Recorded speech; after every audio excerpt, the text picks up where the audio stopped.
Page 19, Nut Brown Maiden. I have no idea what that is. Now they're putting the sharp sign at the beginning of the line. We call that a key signature. The numbers at the beginning are called a time signature. They tell you about counting and stuff. The key signature tells you what key you're in. Music is in keys. Up until this point, you have been in the key of C. You didn't know that because they didn't tell you, probably, and the key of C doesn't have any sharps or flats.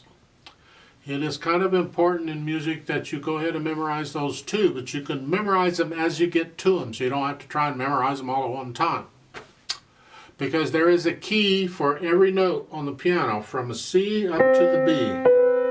Now we don't need to go more than that because it starts to repeat. Let's see, this C is the same key as this C, as far as key signature goes. So there's one for each of these. But you don't need to memorize them all at once. Some of them you may never know. It depends on how far you go.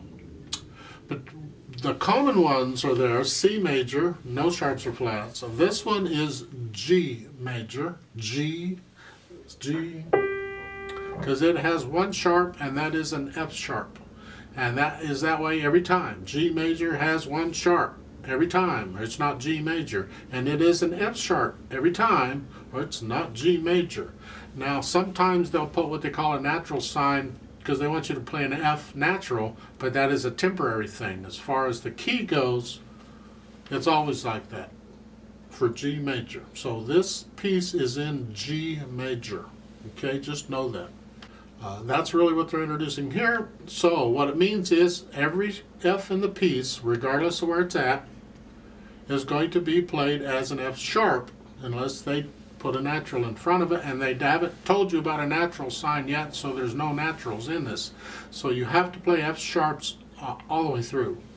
When you go to put your hands on the piano, middle C position again, because there is an F sharp in here, instead of putting your fingers on the F naturals, put them on the F sharp at the beginning. A little awkward.